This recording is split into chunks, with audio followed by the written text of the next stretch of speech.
প্রহ্লাদ বলছে, হে প্রভু, তুমি তো জানো, মানে এই কারণটা কি জানো তো, কিন্তু তারপরেও তুমি আমাকে জিজ্ঞাসা করছো। ঠিক আছে, আমি বলে দেই, শুনো। দেখুন, ভক্তের মুখে কথাগুলা তিনি শুনতে চাচ্ছেন, তাই তিনি বলছেন, প্রহ্লাদ বলছেন যে হে প্রভু, কলিকাল এমনই একটা কাল হবে যেখানে মানুষের মন সদা সর্বদা বিষণ্ণ হয়ে থাকবে। বিষণ্ণতা বুঝেন? রাও শব্দ নাই, জমের মতন, মুখ গুতা, কত চিন্তাযুক্ত, দিলে গুতা, হয় না কথা। কি আছে কি গো? বিষণ্ণ বদন, যে বদন দেখলে ভালো লাগে না, সে বিষণ্ণ বদন সদা সর্বদা থাকবে। এরা ধর্ম করার সুযোগ পাবে না। কামাদি কিঙ্কর বুদ্ধি সম্পন্ন, কামনা বাসনায় জর্জরিত হবে, ওদের মনটা হবে জুনিগত। তো ওদের যেহেতু ধর্ম করার সুযোগ থাকবে না, ওরা কি করে ধর্ম করবে? যদি ঘরে ঘরে বৈষ্ণব হয়, তাহলে বৈষ্ণবের কৃপা হবে। কি করে কৃপা হবে? যে বৈষ্ণব যে পূজা করবে,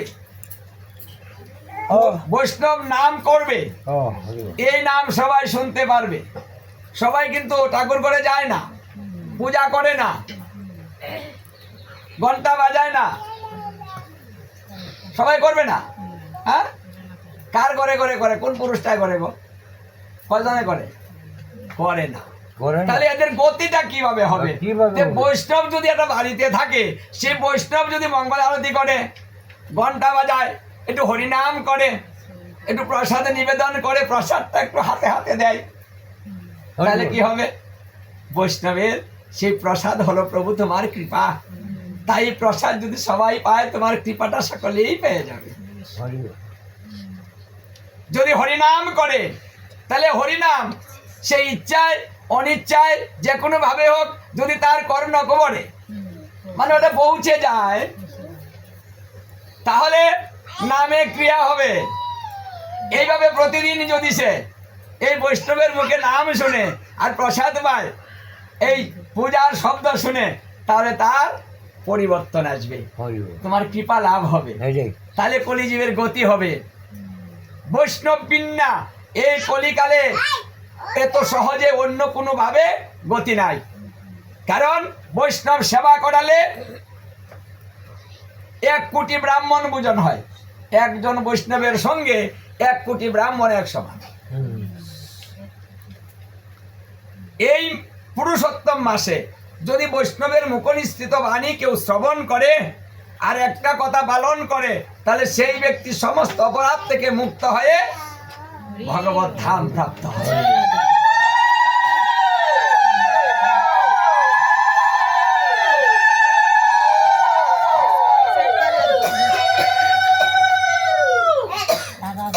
তাহলে বৈষ্ণবের যদি ঘরে ঘরে বৈষ্ণব হয়, তাহলে ঘরের সবাই প্রতিদিন সেই কৃপাটা লাভ করবে।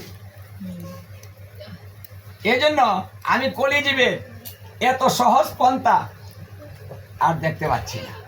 যেটা ভজন করে পাওয়া যায় না, সেটা বৈষ্ণব সেবা, বৈষ্ণব দর্শন, বৈষ্ণব স্পর্শ,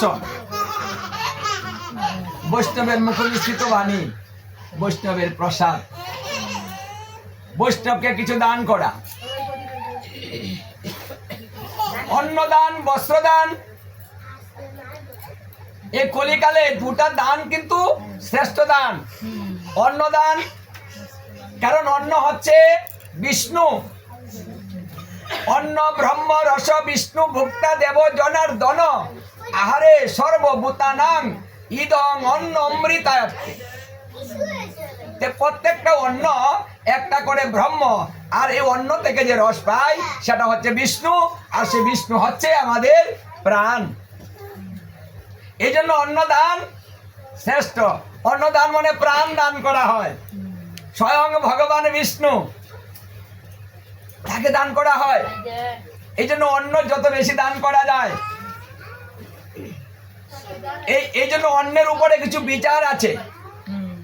যেমন বিচারটা আজকে কি একাদশী, এখানে বিচার এই দিন অন্ন দেওয়া যাবে না, এমনকি কাউকে ভিক্ষা দেওয়া যাবে না। এই দিন অন্ন দ্বারাতে মানে পঞ্চরবি শস্য দ্বারাতে কোনো কর্ম সম্পাদন করা যাবে না, এই দিন দেওয়া যাবে না। কারণ ভগবান বিষ্ণু এই দিন সেই দানগুলাকে গ্র্যান্টেড করেন না। কি করেন? পাপ করেন। কারণ এখানে পাপ পুরুষকে জায়গা দেওয়া হয়েছে একাদশী তিথিতে। একাদশীতে যদি কেউ অন্ন ভোজন করে, এক মুঠ যদি গ্রহণ করে, তাহলে 1 কোটি পাপ হয়। এই জন্য একাদশীতে অন্ন কাউকে দেওয়া যাবে না, রান্না করা যাবে না, এবং নিজে আহার করা যাবে না। মানে রান্না করে দিলেও অপরাধ হয়, কাউকে দেওয়াও যাবে না, বলাও যাবে না যে ধর খা, মানে ওটাও বলা যাবে না, তাহলে পাপ। কারণ পাপ যে করে আর যে সহায়তা করে অপরাধী সবাই হয়। এই জন্য কাউকে দিবেন না, বুঝাবেন যে আজকের দিনটা থাকো না, কষ্ট করে থাকো, বুঝাবেন। যদি না মানে ওদিন ঝগড়া করেন, সমস্যা নাই, ঝগড়া লাগিয়ে দেন, দেখবেন রাগ করে খাবে না, রাগ করে চলে যাবে, খাবোই না। হ্যাঁ, না জামাই যাবে না, জামাই লজ্জায় পরে থাকবে, রাগ করবে না। শাশুড়ি বলছে, শ্বশুর বলছে, লজ্জায় পরে গিয়ে কষ্ট করে থাকবে। হরে কৃষ্ণ। রাগ করবে এই ঘরের যে মালিক, সে রাগ করবে, হুত হুত করবে, খাবো না, ছাতাছাতি করবে। হ্যাঁ, তাকে বোঝাতে হবে। হরে কৃষ্ণ। যে আমি ভাগবত পাঠে শুনেছি 1 মুঠ খেলে 1 কোটি পাপ হয়। তাহলে আমি জেনে শুনে আমি তোমাকে কি করে এই পাপ অন্ন ভোজন করাই, আর যদি আমি করাই তাহলে আমি তোমার স্ত্রী কি করে হলাম? কিন্তু আমি জেনে শুনে তোমাকে পাপ দিলাম। ছেলে, আমি তোমার অর্ধাঙ্গিনী কি করে হলাম? হ্যাঁ, আরে তোমাকে মুক্ত করার জন্য আমার যা যা করার তা করতে হবে। এইভাবে যদি ভালো করে বোঝাতে পারেন তাহলে বুঝবে, কিন্তু একটু সুন্দর করে বোঝাতে হবে, রাগারাগি করে না, মানবো না, করবো না, খাওয়া তুমি, মানে এরকম না। কথাটা সুন্দর করে বুঝিয়ে বলতে হবে, গুছিয়ে বলতে হবে। তাহলে এই দিন অন্ন নেওয়া যাচ্ছে না। দেখুন, একেতে এটা পুরুষোত্তম মাস, আর একেতে হচ্ছে আজকে